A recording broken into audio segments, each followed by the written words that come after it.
আসসালামু আলাইকুম সবাই। আশা রাখছি সবাই অনেক অনেক ভালো আছেন। আলহামদুলিল্লাহ আমরা ভালো আছি। তো দুপুরে রান্না বান্নাগুলো সেরে নিচ্ছি, তো ভাবলাম আপনাদের সাথে কিছু কিছু অংশ শেয়ার করি। তো এখানে আলু আর পটল কেটে নিয়েছি ট্যাংরা মাছ দিয়ে রান্না করার জন্য, সাথে হচ্ছে 2টা টমেটো কেটে নিয়েছি। তো ট্যাংরা মাছের ঝোল রান্না করব, সাথে হচ্ছে বাটা মশলা। আর এদিকে কাসকি মাছের চচ্চড়ির জন্য সব কেটে নিয়েছে, পেঁয়াজ কুচি, কাঁচামরিচ, সাথে একটা রসুন, আলু আর একটা টমেটো কুচি কেটে নিয়েছি। তো যাই হোক, সব কিছু যেহেতু গোছানো শেষ, তা এখন শুধু রান্না করার পালা। তো চুলায় ফ্রাই প্যান বসিয়ে পরিমাণ মতো তেল দিয়ে দিয়েছি। তো তেলে হচ্ছে রসুন আর হচ্ছে পেঁয়াজ কুচি দিয়ে একটু ভেজে নিলাম হালকা। তারপরে আমি হচ্ছে একটা আলু কেটে নিয়েছিলাম, ওইটাও দিয়ে দিলাম। তো একটু হালকা করে ভেজে নিচ্ছি, একটু অন্যরকমভাবে রান্না করব। আর পাশের চুলায় মশলা কষিয়ে আমি হচ্ছে ট্যাংরা মাছ দিয়ে দিলাম সুন্দর করে কষানোর জন্য। তো এভাবে রান্না করলেও কিন্তু অনেক মজা হয় খেতে। আর এদিকে হচ্ছে ভাবলাম আলুটা যেহেতু একটু হালকা ভেজে নিয়েছি, এবার হচ্ছে কাসকি মাছগুলো দিয়ে দিই। তো খুব বেশি ভাজবো না, হালকা করে ভেজে নিব। তো এখন স্বাদ মতো হলুদ আর লবণ দিয়ে সুন্দর করে ভেজে নিচ্ছি একটু সময় নিয়ে। এখন হচ্ছে এই যে একটা টমেটো কেটে নিয়েছিলাম, তো এটাও দিয়ে দিলাম। আর দিয়ে দিলাম পরিমাণ মতো কাঁচামরিচ ফালি। তো সব কিছু দিয়ে একটু হালকা করে ভেজে নিচ্ছি। দেখা যায় এভাবে রান্না করলেও কিন্তু অনেক মজা হয়। অন্য সময় দেখা যায় একবারে হাতে মাখিয়ে রান্না করি, তো ভাবলাম আজকে একটু অন্যরকমভাবে রান্নাটা করি, খেতে অনেক মজা হবে। তো অনেক সময় নিয়ে হচ্ছে ভেজে নিচ্ছি একটু। আর এদিকে হচ্ছে ট্যাংরা মাছ যেহেতু কষানো শেষ, তো হচ্ছে সবগুলা উঠিয়ে নিচ্ছি।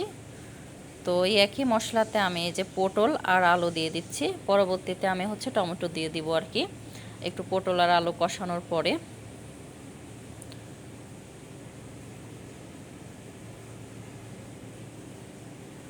আর এদিকে কাসকি মাছ যেহেতু সুন্দর করে ভেজে নেওয়া শেষ, তা এখন হচ্ছে পর্যাপ্ত পরিমাণ পানি দিয়ে দিচ্ছি রান্না করার জন্য, যতটুকু লাগে আর কি।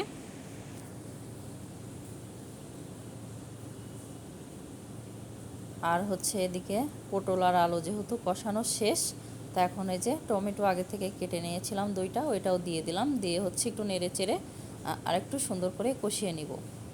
তা এখন হচ্ছে পরিমাণ মতো পানি দিয়ে দিচ্ছি। তো ঝোলের পানিটা ফুটে গেলে পরবর্তীতে আমি হচ্ছে ট্যাংরা মাছগুলো দিয়ে রান্না করে নিব। ভিডিওর এই পর্যায়ে এসে এখন পর্যন্ত যারা ভিডিওটি দেখছেন অথচ একটা লাইক দিতে ভুলে গিয়েছেন, প্লিজ একটা লাইক দিতে ভুলবেন না। আর ভিডিওটি যদি বেশি বেশি ভালো লাগে কমেন্টের মাধ্যমেও জানাতে পারেন, চাইলে ভিডিওটি ফ্রেন্ড ও ফ্যামিলির মাঝে শেয়ারও করতে পারেন। তো দেখতে পাচ্ছেন ঝোলের পানিটা ফুটে গেছে। এই পর্যায়ে এসে আমি এই যে ট্যাংরা মাছগুলো দিয়ে দিচ্ছি, আগে থেকে কষিয়ে নিয়েছিলাম। আর আপনি যদি আমার চ্যানেলে আজকেই নতুন এসে থাকেন, চাইলে আমার চ্যানেলটিকে সাবস্ক্রাইব করে নিতে পারেন। আর এই ভিডিওটি যারা ফেসবুক পেজ থেকে দেখছেন, চাইলে তারা পেজটা ফলো দিতে পারেন। আপনি যদি অলরেডি সেই কাজটি করে থাকেন, তো আপনাকে জানাই অসংখ্য ধন্যবাদ।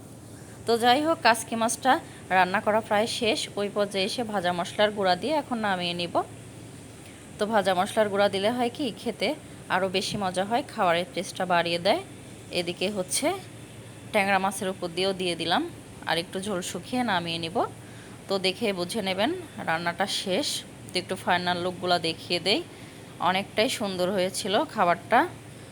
তো গরম গরম ভাতের সাথে 1 প্লেট ভাত অনায়াসেই শেষ হয়ে যাবে এই কাসকি মাছের চচ্চড়ি আর হচ্ছে ট্যাংরা মাছ আলু দিয়ে ঝোল। এটাও কিন্তু খেতে অনেক মজা হয়েছিল। তো একবার হলে এভাবে ট্রাই করতে পারেন, আশা করছি খেতে খারাপ লাগবে না, ভালোই লাগবে। তো ভিডিওটি প্রথম থেকে শেষ পর্যন্ত দেখার জন্য সবাইকে ধন্যবাদ। আপনাদের সবার সুস্বাস্থ্য ও দীর্ঘায়ু কামনা করে আজকের ব্লগটি আমি এখানেই শেষ করছি। আল্লাহ হাফেজ, আসসালামু আলাইকুম।